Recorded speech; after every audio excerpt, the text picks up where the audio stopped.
Hi guys. So welcome to the first day of the Singapore Fintech Festival at the talent stage. We have really an exciting panel here. We are all about empowering youth, empowering you for the future generation of the financial sector. So along with me here, I have an amazing panel, all of them with a wealth of experience in the industry themselves. And before we kick off this session, maybe I'll get our panelists to do a quick introduction of themselves and where they are at now. Hi, I'm Winnie Lim. I'm the Deputy CEO at the Institute of Banking and Finance, IBF for short. We are really the jobs and skills partner for financial services industry in Singapore, very much an extended arm of the MES in terms of developing talent for the industry. Nice to meet everyone. Thank you. Hi, everyone. Thanks for coming here. I'm Mukul Anand. I'm the country head of HR in Singapore for HSBC. Hi everyone, I'm Kenneth. I'm the Head of Talent Acquisition Advisory for OCBC. So I basically look after bringing talents in for the bank. Thank you. Morning everyone, my name is Justin Loy. I lead the APAC Early Careers team at JP Morgan. Good afternoon, my name is Jay and I lead Talent Acquisition at UOB. So anything related to hiring, that comes under me and my team. All right, thank you. So as you can see, really impressive panel right here. And to kick off this session, let's dive deep into it. So we have 4 HR professionals here. So maybe let's throw them the question, how has the hiring landscape been like and for the young talent? And do you really see a difference in the talent of your BUs that are hiring for young talent? Should I go first? Yes, sure. Thank you. So the talent landscape hasn't changed significantly in financial services especially. So when you think about new skills around sustainability, digital, so they have grown, but broadly the banks hire in and HSBC hires in all the verticals, all the businesses, infrastructure functions. So I think that is where people have been coming in, young talent has been coming in. But what has happened is the spread of talent has increased. So we just don't hire from universities now. You're seeing spreading our talent base to polytechnics, to even ITs now. So that has changed fundamentally. And there's a lot more focus on skills and behavioral skills when we hire, rather than just looking at the degree or the course they come from. So I think that has changed a lot in the last few years. I think similarly, being in the same industry, right? So I think we observed a very similar trend. Right, sustainability, digital AI, and of course, I think we are looking at a talent shortage market. So I think the appetite to look at a much more diversity of talent has also increased, right? So no longer about just having a degree or having a certain qualification, but a lot of more focus on the skills, right? So I think that's the trend that I'm seeing.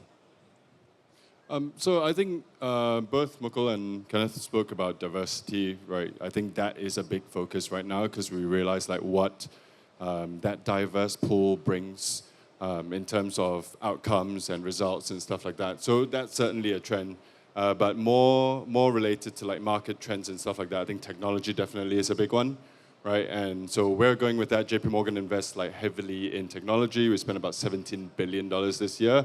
And a large part of that definitely goes to the talent portion of that. So I'm not going to reiterate what the panelists have said, but if you look at the next generation of hiring, that's definitely where we're focusing our efforts in. We are building a timber, our own timber, so that we can build them into the next generation. So we are focusing quite a fair bit. We've launched quite a few programs that I'll share later as well. But that's our key focus right now, amongst tech and other areas. Yeah. So, what we're hearing is really a lot on technology, sustainability, as well as moving towards skills-based approach instead of your education. So maybe I'll direct this question to Winnie because, you've worked with the various institutions. So what are your views on maybe any new developments and what are the skills that, IBF is trying to kind of match the gap? Well, I think as what the panelists have said, there are 2 sort of mega trends that we're seeing. One is around the continued digitalization of financial services, right? Whether it's disruptive or it's facilitative, but that's something that you can't avoid. It will just be more and more digitalized. The other sort of mega trend that the advice and therefore the talent within the advice have to adapt to is the green transition that is happening for the economy, but also for their clients. So if you take these two together, the continued digitalization, including the many possibilities that Gen AI will now bring, as well as the green transition that's needed, I think these are the two areas that are new emerging areas that you would like to upskill for. So sustainability, sustainable finance, as well as a little bit more understanding around data, around AI, around Gen AI. I think these are the two areas as emerging skills. But of course, the technical domain skills of financial services is the core, right, of financial services. So whether it is investment banking, corporate banking, private banking, asset management, right, these continue to be very much core skills that for young talent looking to come into the industry, I think you need to skill up for, whether it's through curriculum or through many of the investment clubs that they can join in schools. And of course, if they would like to take up programs accredited by the IBF, we are also according skills badges for the various emerging new skills that's coming up. Yeah, so I'll pause here. These are the few areas. Okay, so interesting. So actually, I also recently graduated last year, and I think these are really steps to you get yourself really involved within the industry itself. Being exposed to the sector, being exposed to how you can eventually get into the real world itself. So maybe on the topics of skills and the panel, as mentioned earlier, we are moving away from really focusing purely on your education. So maybe one question I will pose to maybe Kenneth and Mukul, because you guys are really into the HR industry itself. Is it really essential that we get a degree before working into the industry? Or could it be like a work first, pause, and then we go and get our degree? Or is degree really necessary? Yep, I can go first. So it is not necessary. It has traditionally been the trend in financial services that you get a degree and then you join the workforce. As I mentioned earlier, that has been changing. So when we look at polys, when we look at ITs, so in any case, you have to, whoever you hire, you have to focus a lot on foundational skills. And that's where all the companies, including HSBC, are putting their effort in. We even do things like, if you go and you're applying for a role, entry role in HSBC from a college, you can actually look at your interest and there's a skill matching tool and then decide which area of the bank you want to apply for. But someone talked about talent shortage earlier, so it's largely a function of that. We have seen that in West, in financial services, degrees have become, over a period of time, less valuable. It's more about the skills. We have seen that in the tech sector as well. So I think that's the trend which is emerging in financial services, where we'll focus a lot more on skills rather than just looking at the degrees.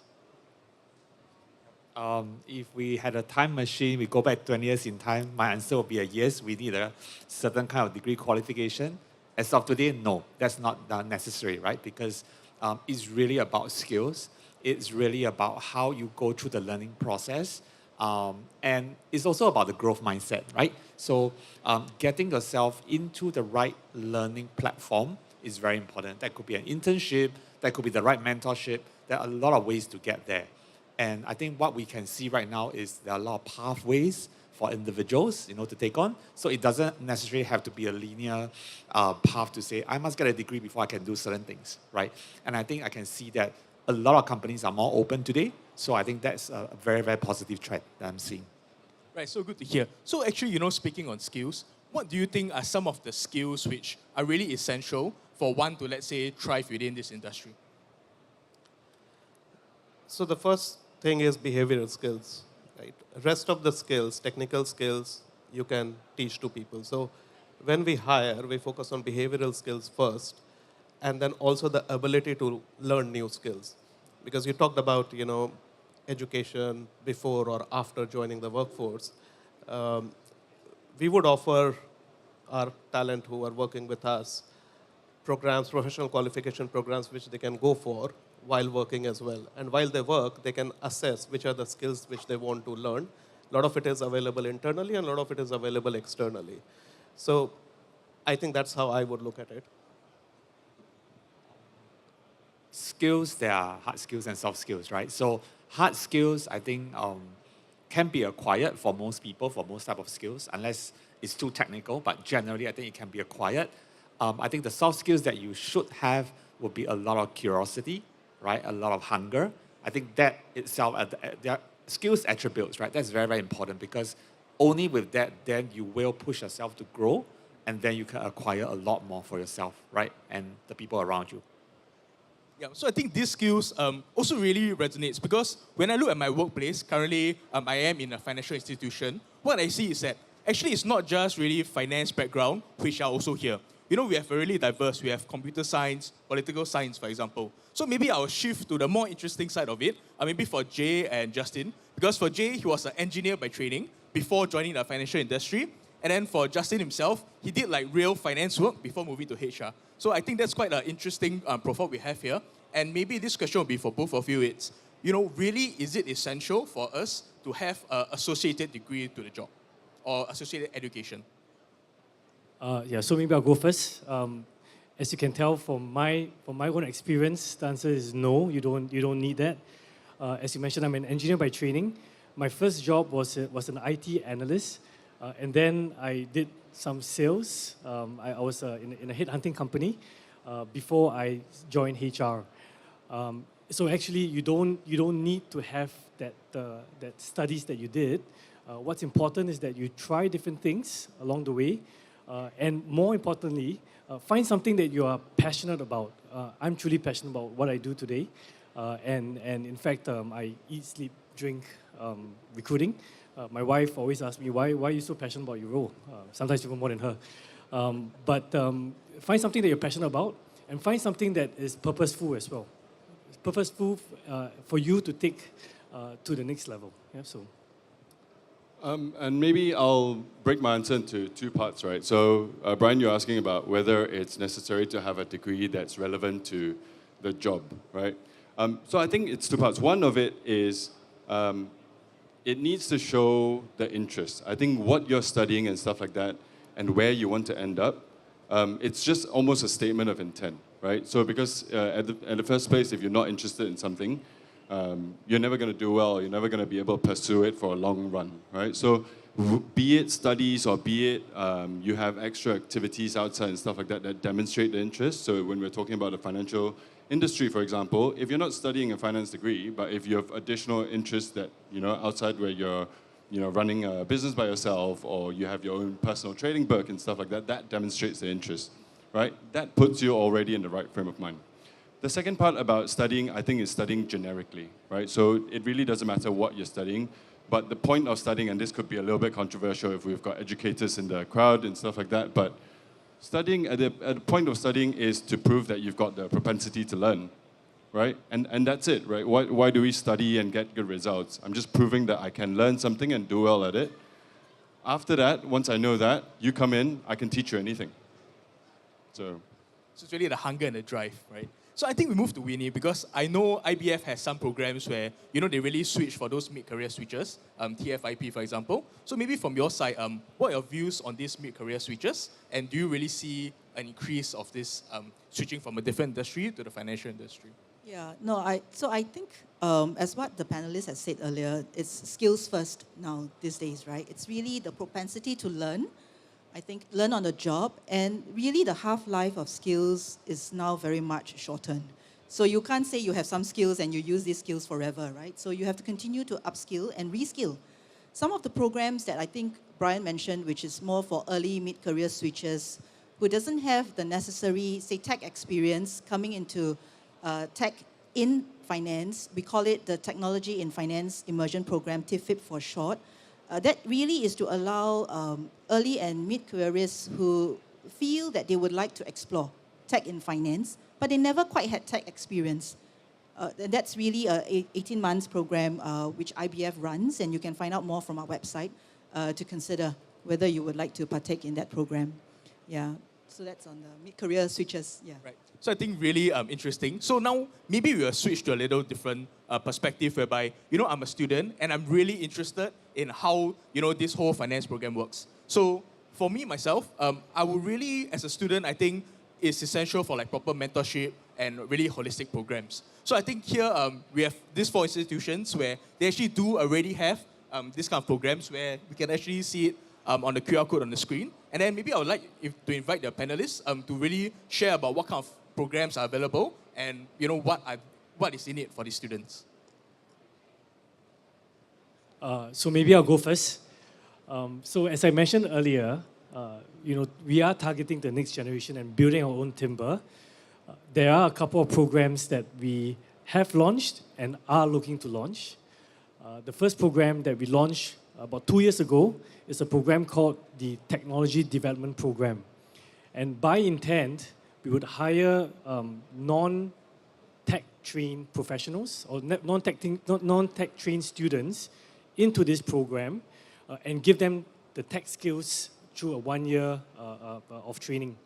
And after that, move them into the real world, right? But even in that 1 year, the whole focus is on the job training. So that's one program that we have. The next program that we are looking to launch is an AI and data analytics program. We've just shared this in the recent Better You Festival that we had. And this is going to be we're going to have 3 years where we have this program. And each year we hire about 30 to 40 fresh grads into the program. So that's what we term as the AIDA program. Finally, we have one that is specifically for Polytechnic and IT students. And this program is where the difference in this program is, number one, you go through a 1 year internship program. So rather than your 6 months internship, it's a full 1 year internship program, because we believe that the on-the-job experience is key. After that 1 year, if you do well, the bank will be prepared to hire you into the bank. And after working in an additional year, we'll offer you a sponsorship to further your studies. So that sponsorship will help you. And on top of that, it's not just a sponsorship, it's also a work-study program. So you work, you study, and the tie-ups are actually with the top universities in Singapore. Okay, so firstly, it's a 1 year internship program. We sponsor you for your further studies, and then it is that work-study program.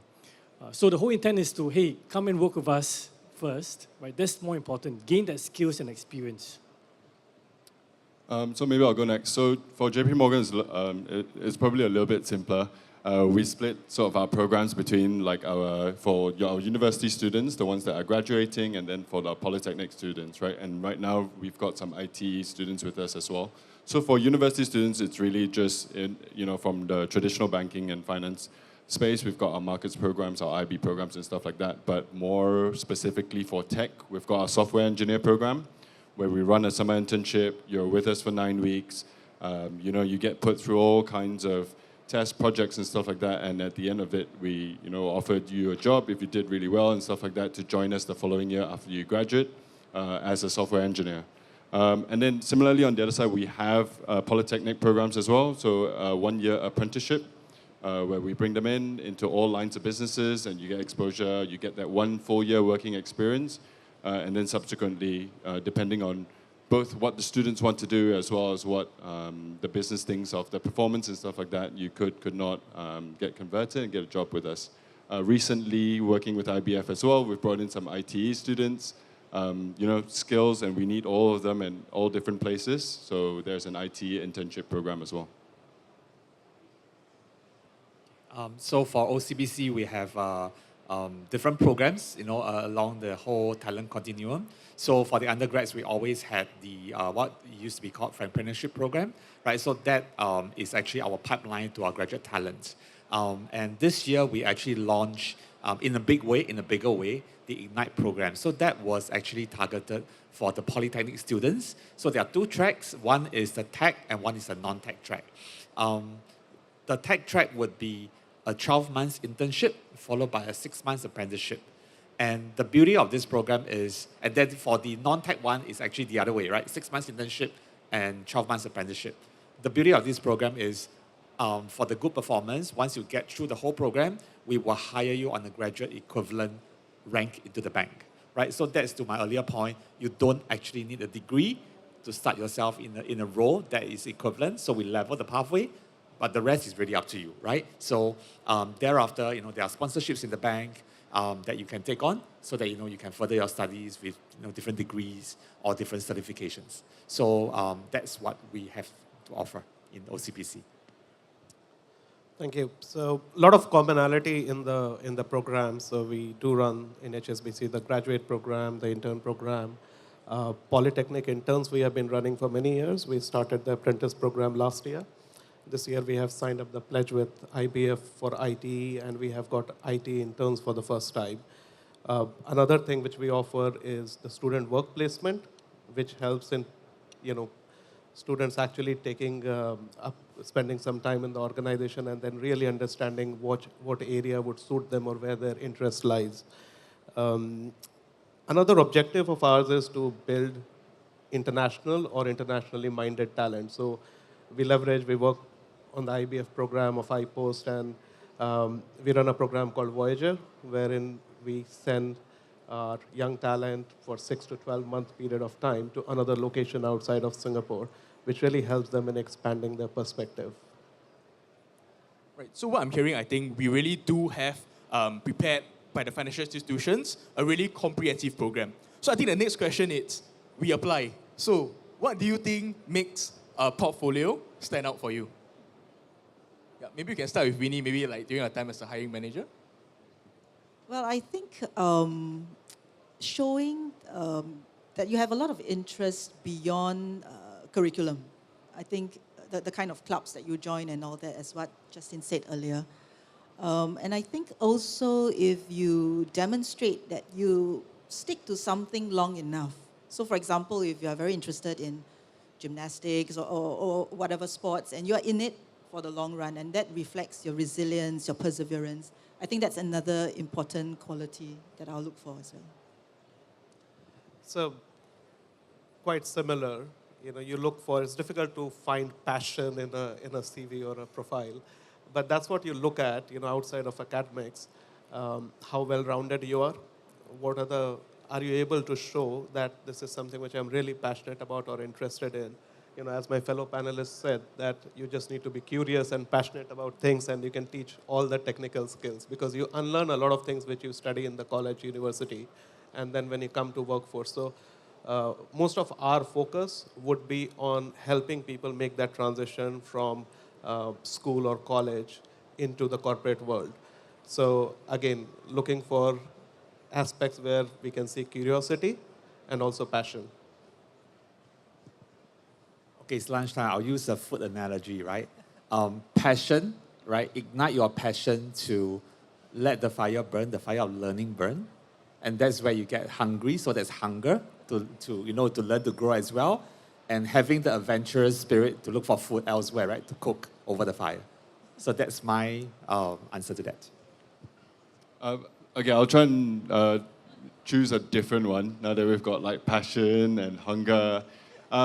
So I think the one thing that we really look for nowadays, because I think interest definitely is one, right? Once they're interested in that path, the thing you really want to tease out and test is and look for situations or scenarios where they put themselves in to see whether people have perseverance. I think that's one thing that I really, I don't know, controversial to say, see lacking. Like people give out a little bit too easily now. Like that dedication to really get to the end, right? So like I'm a big Michael Jordan fan, and if anyone knows Michael Jordan, like it's his dedication that got him there, right? He'd much rather miss a game than he would miss practice, right? So like I think that when that comes through, and you can, there's no formula on how you can tease that through, but talk through people's experiences, you hear their stories and stuff like that, and you see how they persevere. Those are the ones that you really want, because you know they're going to be there for the long run. You know they're going to go through the hard times and come out on the other side of it. So that's what we really look for. So I'm not going to re-quote, because I agree with all the panelists. These days, with the network available, right? Reach out to the networks that you have. LinkedIn is a classic example, right? Well, in the good old days when we didn't have such social media network, we used to use, send out applications through letters, etc. Right? But these days, with the network that you have, connect and meet with people through the network. So I always ask people, how come, when I go and talk in campuses, I always ask them, how come you don't connect with us after the talk, right? So make the network and connection, that's one. The second thing is visibility, right? So a lot of times when we're given the opportunity to be visible, especially Asians, if I may say, we don't take that opportunity to speak up, to present to our managers, to present to our bosses, find that opportunity to do that, and so be visible. Yeah, maybe on the portion of visibility, I think really LinkedIn is quite a strong network that we can also start, right? Maybe just some tips, as students, how do we strengthen, our LinkedIn profile or network, to the hiring managers here and the HR as well? We can get LinkedIn to do a session on that. But I think first thing most important is that similar to how you build your profile, you have to be honest there. So a lot of time LinkedIn profiles tell a different story. It's like a bit like your Facebook picture. I think it's very important to be honest in terms of what you do and what your skill sets are. Second is that LinkedIn is not a one-trick pony. It's not just a CV building site which is getting you a job. Sorry, I'm doing advertising for LinkedIn, but there are so many resources there in terms of training, in terms of what people are doing, understanding trends. That is what you should focus a lot on, and that will help you when you follow people who have strong voice on LinkedIn or have a profile which people aspire for. You can learn from that. So I think that's what it is, without getting too much into advertising LinkedIn. Okay, so you're right, Mukul. I think it's about 1.5 hours course, right? To learn how to do things on LinkedIn. But keep it really simple, keep it genuine. It should reflect who you are. Even a simple thing like how you actually decorate the background and all this actually gives a kind of flavor, right? What kind of person you are. So I've seen a very outstanding LinkedIn profile where this person believes in sustainability, and it really permeates, through the LinkedIn profile, right? Things like this, it should represent who you are. I think that's important. Yep. To me, the most important thing, it might be a bit superficial, but it's the first 2 seconds of someone landing on your LinkedIn page, right? Before you can go into seeing like, okay, this person has an impressive LinkedIn profile, you want to give the person looking at it not to disqualify, not to look past. Like, we're all strapped for time nowadays. You want to capture people's attentions in that first 2 seconds, and so that they look into you a little bit more, and then all the other rules follow.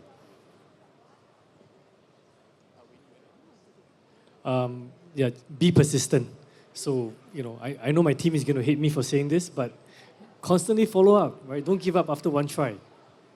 Okay, so after this, I think if anybody wants to go to UOB, Jay's profile is that's Jay Chan.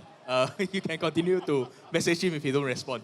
So I think we are almost there. We are almost time. But maybe let's do just one last question, right? If we were to build an ideal candidate today, what is one quality you are plug and play into building this ideal candidate? I can go first on that. So two things have not changed in banking when you look at ideal candidate. One is values, and second is client focus. And that is absolutely going to be the first thing which we look at, either people showing it while coming in or building that. But these two are there, have been there, and is not going to change. If it's one quality that I will pick, it will be the drive, right? The drive to succeed, the drive to learn, and the drive to do the right things. So I'm being greedy here. I'm just covering everything in one word. But I think the drive and the motivation is very important. So I'll stick to perseverance that I mentioned earlier, but I think a winning mindset is also important. If you set out to do everything like you want to win, right, I think you'll be fine. For me, it's resilience. It's the ability to stomach, any pitfalls or downfalls that you had in the past and get up and go again. So a bit of perseverance, but also the resilience. And the second thing would be the growth mindset. To have that growth mindset, that hunger to learn. I think the panelists has all said it. To continuously learn. I think a few things, but I probably can sum it up in one word, sort of to connect. I think increasingly the ability to connect the dots, I think is important because issues are getting more complex. So you really need to be able to connect the dots to understand the issue. You also need to be able to have more creative problem-solving skills and a can-do attitude, and the ability to connect with people. So connect the dots, connect with the issue, and connect with people. I think that's what I think will be helpful. Right, so I think we're almost time. So I'd like to thank these panelists, and really to conclude this session, for youths here, we do have a bright future in the financial sector. IBF has the training provider. Financial institutions also have the programs that provide the kind of holistic training that you need. And so I think for youths here, we are in a good place, and we will build a vibrant ecosystem for the financial and fintech sector. Thank you.